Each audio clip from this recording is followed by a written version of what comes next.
के लोग इस शो को जरूर देखिए क्योंकि आपके लिए बेहद काम की बातें हम करने वाले हैं। ये हम दावा इसलिए कर रहे हैं क्योंकि हमारे साथ हैं जाने माने टैक्स एक्सपर्ट शरद कोहली साहब। सर, आपका स्वागत है। और कोहली साहब ने इस पर कई सारे रिसर्च किया है जो टैक्स पेयर को बताएंगे कि किस तरह से ये फायदेमंद होने वाला है। और मैं हूं लक्ष्मण राय और आप सबका स्वागत है हमारे खास शो टैक्स गुरु में।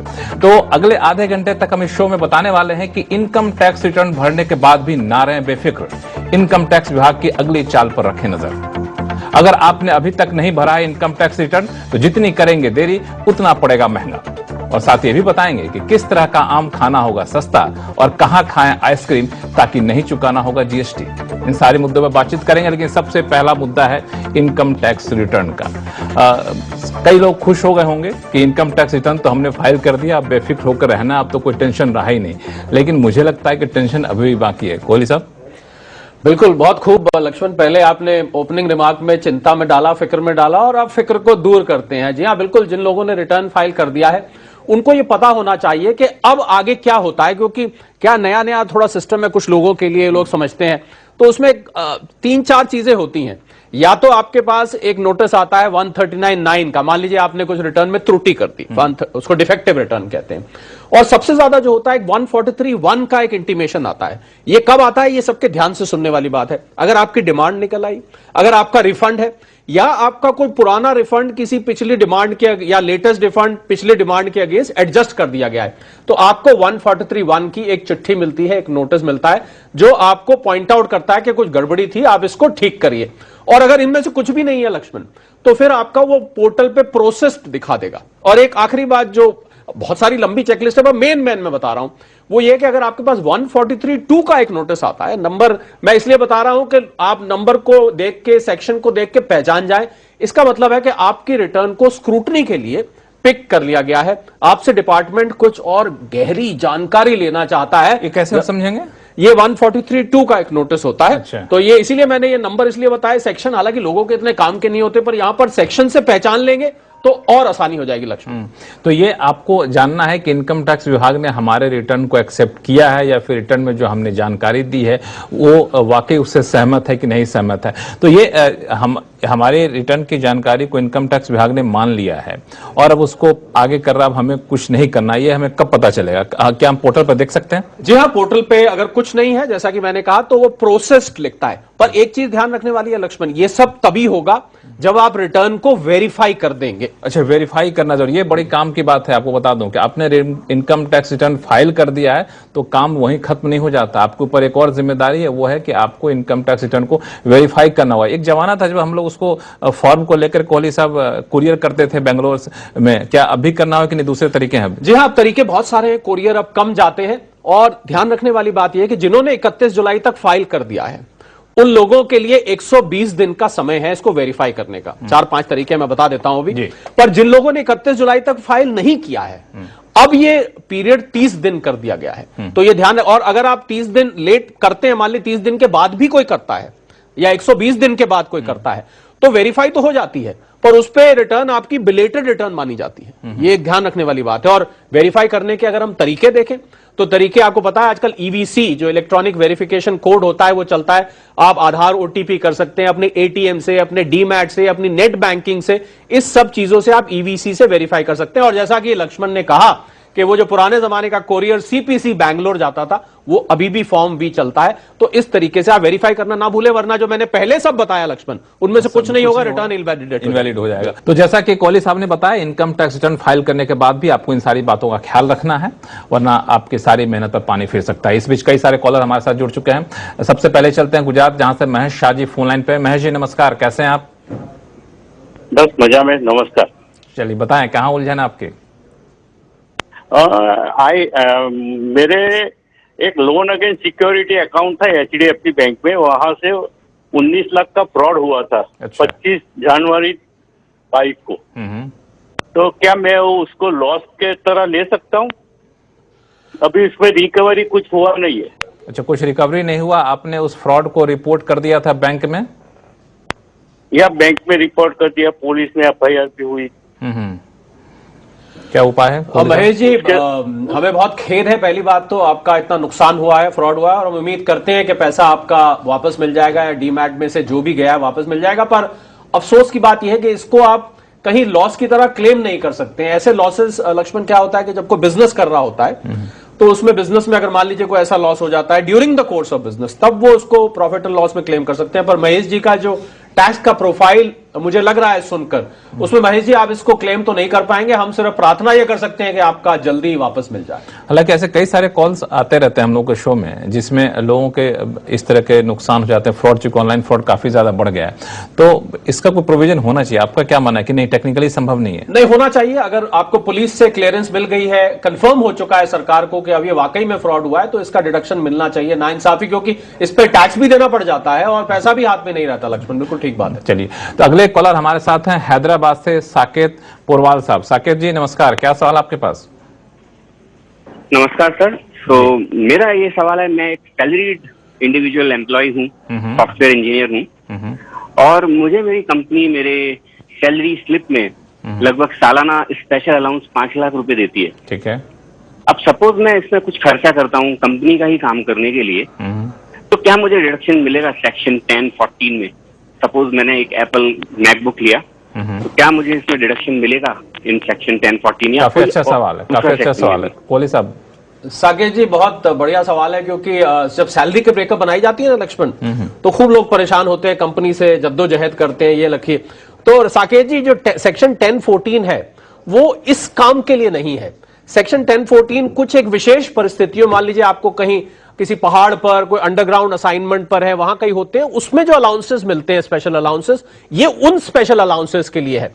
ये जो आपका मैकबुक लेना या कोई मोबाइल फोन खरीदना, ये इसमें नहीं आता। हां, अगर कंपनी रीइंबर्समेंट के तौर पर आपको दे रही है, फुल्ली ऑफिशियल पर्पस के लिए, इस्तेमाल के लिए, फिर तो आप इसको ले सकते हैं। पर ये स्पेशल अलाउंस जो आपको सालाना मिल रहा है, इसमें से अगर आप लेंगे तो ये डिडक्शन आपको नहीं मिल पाएगी। ये पूरा का पूरा टैक्सेबल होगा, पूरा टैक्सेबल होगा, उस पर आप डिडक्शन नहीं ले सकते हैं। चलिए, अगला सवाल हमारे पास आया हैदराबाद से पी ओम प्रकाश जी का। दरअसल इन्होंने ईमेल भेजा है और ये एक रिटायर्ड सीनियर सिटीजन है और इनकी समस्या ये है कि ये अपनी शादीशुदा बेटी के लिए हर महीने 5,622 रुपए और 11,240 रुपए सालाना LIC प्रीमियम के तौर पे चुकाते हैं, और इस रकम का क्लेम उसके पति ने नहीं किया, बता रहे हैं अपनी बेटी के बारे में। तो ये जानना चाहते हैं क्या इस अमाउंट को जो ये प्रीमियम के तौर पे चुकाते हैं इनकम टैक्स रिटर्न में क्लेम कर सकते हैं क्या? वाह, इससे लक्ष्मण इनकी बात से मुझे एक बात याद है कि 85 साल के बुजुर्ग बैठे थे, उनके 62 साल का बेटा बैठा था, तो उन्होंने उसका जन्मदिन था, उसको कोई गिफ्ट दिया। उन्होंने कहा पापा मैं भी सीनियर सिटीजन, आप सीनियर सिटीजन, अब जन्मदिन क्यों दे रहे हैं?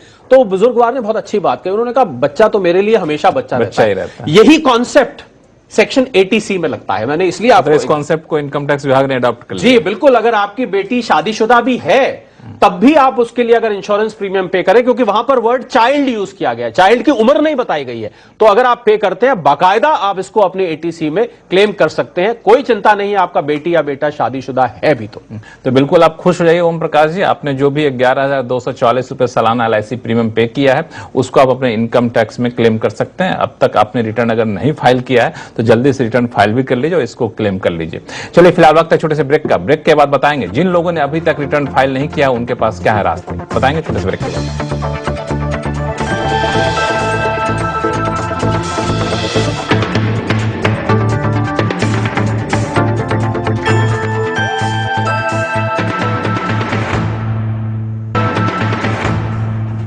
ब्रेक के बाद एक बार फिर से आपका स्वागत है। आप देख रहे हैं टैक्स गुरु और आपके सवालों का जवाब देने के लिए हमारे साथ हैं जाने माने टैक्स एक्सपर्ट शरद कोहली साहब।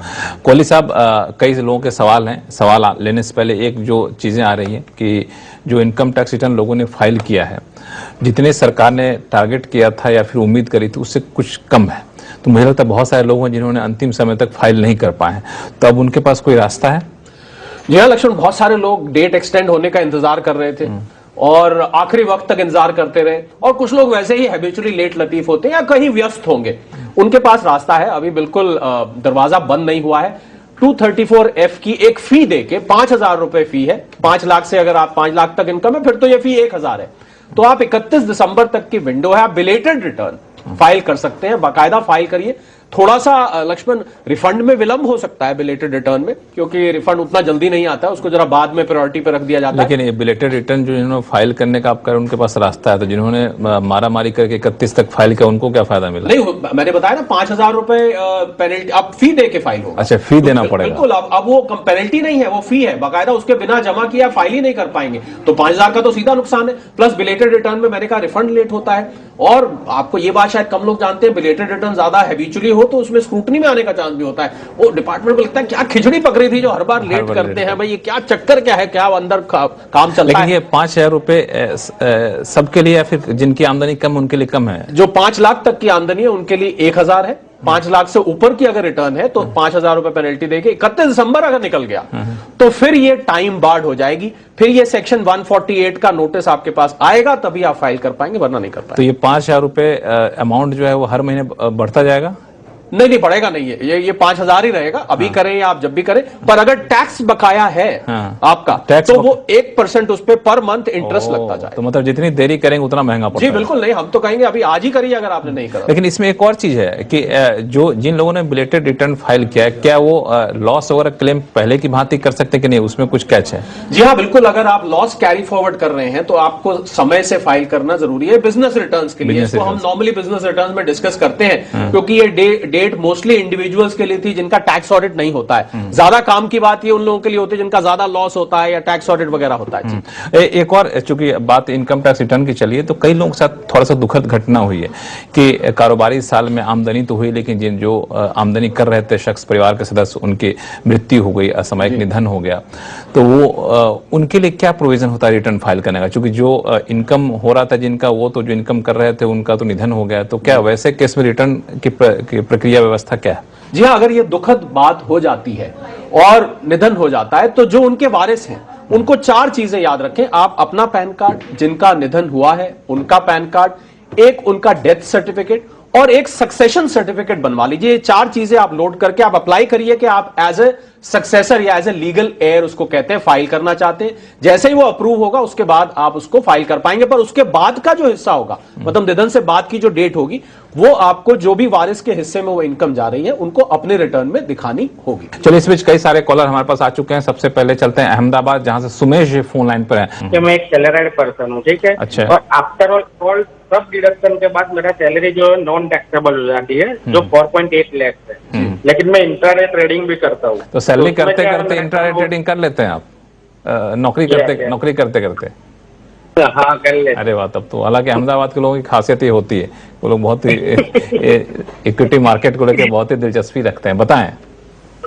हाँ, तो अभी क्या है कि मैं ट्रेडिंग करते हुए मैं 14 लाख टर्न ओवर हो गया है और 1 लाख का मुझे लॉस हुआ है। अच्छा। तो इसके लिए मुझे ITR है तो मैं फाइल कर सकता हूँ, लेकिन मुझे जानना है कि मुझे इसके लिए टैक्स ऑडिट मैंडेटरी है या नहीं है। अगर है तो मुझे टैक्स ऑडिट कब तक करवाना है? मैं नेक्स्ट ईयर के लिए क्वेश्चन है, असेसमेंट ईयर 23-24 के लिए। जी हाँ सुमेश जी, देखिए अगर वैसे तो टैक्स ऑडिट की लिमिट डिजिटल ट्रांजैक्शंस हैं तो आप 10 करोड़ हो गई है, पर आपकी 10 करोड़ टर्नओवर नहीं है और पर लॉस होता है और इनकम टैक्सेबल लिमिट से ऊपर होती है, मतलब 2.5 लाख से ऊपर है और आपको लॉस हुआ है, तो फिर सुमेश जी आपको टैक्स ऑडिट कराना पड़ेगा। पर लक्ष्मण, इनको हम सलाह देंगे, सैलरीड हैं, ध्यान से करें, घाटा वाटा हो जाता है तो सैलरी वैसे ही बड़ी लिमिटेड होती है, तो कल को दिक्कत ना खड़ी हो जाए। हम तो आपके शुभ चिंतक बन के बात कर रहे हैं। बिल्कुल। हालांकि लॉस 1 लाख रुपए का हुआ, तो उम्मीद करता हूं कि प्रॉफिट भी ठीक ठाक हुआ होगा, क्योंकि 14 लाख का टर्नओवर बता रहे हैं। हाँ, पर ओवरऑल लॉस है, कुल मिला के लॉस है, इसीलिए मैंने थोड़ा ख्याल रखने को बोला, पर टैक्स ऑडिट आपको कराना पड़ेगा। आप CNBC आवाज देखा करिए, हम लोग के यहाँ कई सारे मार्केट एक्सपर्ट आते हैं, उम्मीद करता हूँ कि आप ध्यान से देखेंगे तो शायद लॉस ना भी लो। बिल्कुल बिल्कुल। चलिए, अगले कॉलर हमारे साथ हैं CN दुबे साहब हैं, जो कि फोन लाइन पर जुड़ चुके हैं, कानपुर से हैं। दुबे जी नमस्कार, क्या सवाल है आपके पास? नमस्कार सर जी। नमस्कार सर। सर हमारा सवाल ये है सर, हमने एक घर बना हुआ घर खरीदा है सर वाइफ के नाम से। अच्छा। और वाइफ जो है वो मतलब कहीं जॉब नहीं करती, कोई इनकम नहीं है। उनका जो इंस्टॉलमेंट है मैं पे कर रहा हूँ सर, उसके लिए हमने लोन लिया है सर LIC हाउसिंग फाइनेंस से। तो मेरा सवाल ये है सर, क्या मैं वो जो इंटरेस्ट होता है हाउस लोन का, वो हम अपने इनकम टैक्स रिटर्न में दिखा सकते हैं, उसकी छूट ले सकते हैं क्या सर? जी दुबे जी, देखिए जब पति मकान लेके लक्ष्मण पत्नी के नाम ले लेता है तो ये आपस में पति पत्नी के प्रेम की बात है। पर जहां तक इनकम टैक्स की बात है दुबे साहब, आपको अपना नाम इसमें ऐड करा लेना चाहिए, क्योंकि इसको क्लेम सेक्शन 24 की जो लोन इंटरेस्ट का बेनिफिट है उसको क्लेम करने के लिए आपका को ओनर और को बोरोवर होना बहुत जरूरी है। तो इसलिए मेरी सलाह यह है कि आप उसमें अपना नाम ऐड करा लें। अगर खाली उन्हीं के नाम रहेगा तो आप इसका बेनिफिट नहीं ले पाएंगे। चलिए अगले कॉलर हमारे साथ हैं अरुण सरदेश पांडे जी। अरुण जी नमस्कार। नमस्कार जी। बताएं क्या सवाल है आपके पास? मेरा सवाल capital gains from house properties है जी। मैंने एक हाउस 1993 में खरीदा था 15 लाख के लिए। ओके। वो हाउस घर सोसाइटी में था और सोसाइटी ऑप्टेड फॉर रीडेवलपमेंट 2015 में। जी। हेलो। हाँ आवाज आ रही है, बताएं। हाँ, तो जब भी पोजीशन दिया 2016 में तो उसका इंडेक्स 2 में ठीक है वैल्यू 3.5 करोड़ दिखाया था। ठीक है। तो मेरा अभी अगर मैं नेक्स्ट ईयर ये घर जो है वो सेल करना चाहता हूँ तो मेरा ये सवाल है, उसके लिए कैपिटल गेन कैलकुलेट करते समय मेरा कॉस्ट ऑफ एक्विजिशन इसके लिए क्या होगा? अरुण जी परचेस वैल्यू मैं समझ गया, आपका सवाल समझ में आ गया। देखिए कॉस्ट ऑफ एक्विजिशन ना तो 3.5 करोड़ होगी ना 1993 वाली होगी। इसमें जो प्रॉपर्टीज पुरानी होती हैं उसमें 1/4/2001 को आपको इसकी वैल्यूएशन करानी पड़ेगी। जो भी वैल्यूएशन आएगी उस पर कॉस्ट इन्फ्लेशन इंडेक्स आप लगाएंगे, वहां से लेके जिस साल में आप सेल करेंगे वो इन्फ्लेटेड कॉस्ट हो जाएगी। उस पर अरुण जी ये कैपिटल गेन कैलकुलेट करा जाएगा। और अगर आपको कोई रीडेवलपमेंट के लिए हार्डशिप अलाउंस दिया गया है तो वो एग्जेम्प्ट होगा, वो कैपिटल रिसीट होती है। ये भी ख्याल रखिए, मुझे मालूम नहीं कि इनको मिला है कि नहीं मिला। अगर मिला है तो एग्जेम्प्ट है। और कैपिटल गेन कैलकुलेट करने का तरीका मैंने आपको अरुण जी बता दिया। चलिए, तो हालांकि इन्होंने रिसर्च अच्छा खासा कर लिया था। बिल्कुल बिल्कुल। चलिए फिलहाल वक्त है छोटे से ब्रेक का। ब्रेक के बाद बताएंगे कौन सा आम खाना है सस्ता और कहां खाएं आइसक्रीम ताकि नहीं देना पड़ेगा आपको जीएसटी। बताएंगे छोटे से ब्रेक के बाद।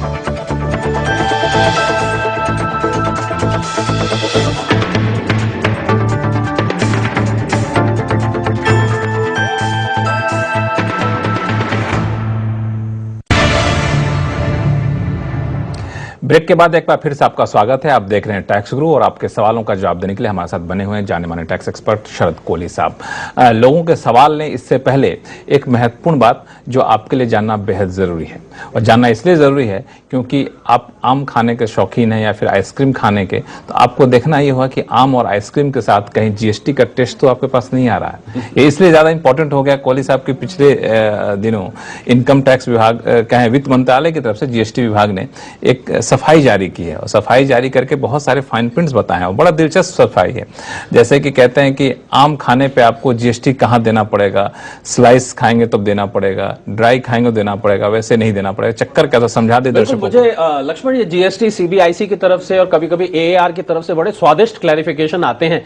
जी हाँ, आइसक्रीम पे कंफ्यूजन था कि 5% भी स्वादिष्ट आपको लगे। बिल्कुल स्वादिष्ट लगे इसलिए क्योंकि स्वाद तो एक बार आ ही जाता है। हालांकि कभी कभी खाते टाइम जीएसटी का स्वाद भी बीच में लोगों को आता है, क्योंकि उससे बचा दीजिए हमारे तरफ से। बिल्कुल नहीं, अब उससे काश में बचा सकता, पर क्योंकि 5% और 18% पे कंफ्यूजन था आइसक्रीम पे।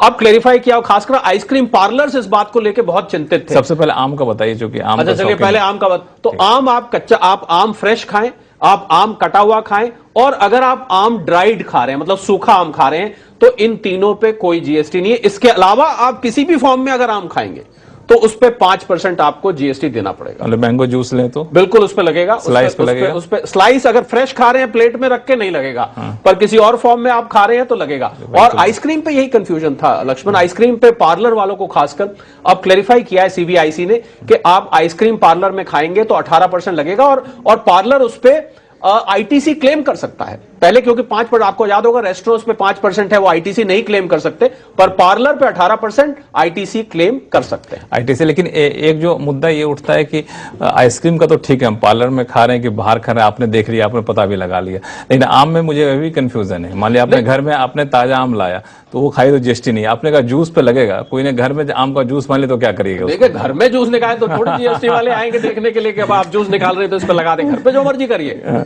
लेकिन कोई ब्रांडेड वैसा जूस लेंगे तो उस पे आप बोल जाएगा। चलिए ठीक है, अगले कॉलर हमारे साथ जुड़ चुके हैं उपेंद्र शाह साहब अहमदाबाद से। उपेंद्र शाह साहब नमस्कार। सर लक्ष्मण भाई नमस्कार, शरद भाई आपको भी नमस्कार। नमस्कार। सर मेरा सवाल जीएसटी से रिलेटेड है जी। एक कस्टमर ने मुझसे माल लिया, मान लो ₹1,00,000 का माल लिया जी। और मैंने 18% जीएसटी लगाया, वो भी उसको माल दे दिया जी। अभी 2 साल हो गए, न तो उसने पेमेंट दिया है पूरा, न तो मेरा जीएसटी भी मुझे वापस मिल रहा है। मतलब उसने माल तो मेरा यूज किया, वो तो यूज किया, उसका पेमेंट तो नहीं दे, लेकिन मेरा जीएसटी भी वो यूज कर रहा है। तो मुझे ऐसा लगा कि मैंने सुना कि अगर 6 महीने तक कोई कस्टमर पेमेंट नहीं करता है तो you are entitle to get मतलब वापस जीएसटी मिल सकता है जो आपने भरा है उसके खाते में। तो क्या ये सही है क्या मुझे कोई रास्ता है दिखा सकते हैं कि मैं मेरा जीएसटी वापस ले लूं? बताइए। उपेंद्र जी पहले तो हमें खेद है कि आपके पैसे नहीं आ रहे हैं, पेमेंट नहीं आ रही है, पर मैं आपको जानकारी थोड़ी सी ठीक कर दूं। अगर 6 महीने तक वो साहब जो आपके पैसे नहीं दे रहे हैं, अगर वो 6 महीने तक पैसे नहीं देते हैं और तो वो अपना भी आईटीसी क्लेम नहीं कर पाएंगे, ये आप चिंता मत करिए। 180 दिन तक अगर वो पेमेंट नहीं कर, अगर उन्होंने 180 दिन तक जमा करा दिया तब तो आपके उसमें वैसे ही रिफ्लेक्ट हो जाएगा। पर अगर 180 दिन तक वो आपका पैसा नहीं देते, जीएसटी नहीं, आपका पैसे का तो खैर आपको लीगल ऑप्शन एक्सप्लोर करनी चाहिए, पर अगर जीएसटी नहीं दे रहे हैं तो वो क्लेम इसको एज एन आईटीसी भी नहीं कर पाएंगे। इस बात से आप थोड़ी तसल्ली ले सकते हैं। बिल्कुल, आपको भले परेशानी, लेकिन सामने वाले जिन्होंने खरीदा उनको भी ये दिक्कत होने वाली, इसलिए इस दिक्कत के डर से शायद वो आके पैसा वापस लौटा दे भी दे। फिर भी जैसा कि बताया कोहली साहब ने, पैसे जहां तक वापस लेने की बात है तो इसके लिए आप कानूनी रास्ता भी अख्तियार कर सकते हैं, जो आपको सही लगे। आप अपने एक्सपर्ट से इस बारे में सलाह भी ले सकते हैं, लेकिन टैक्स के मोर्चे पे ये रास्ता है जो कोहली साहब ने आपको बताया। चलिए, टैक्स गुरु में फिलहाल इतना ही। कोहली साहब का बहुत बहुत शुक्रिया सभी सवालों का जवाब देने के लिए, और अगली बार उम्मीद करते हैं फिर ऐसे कुछ दिलचस्प टॉपिक लेकर के आप आएंगे।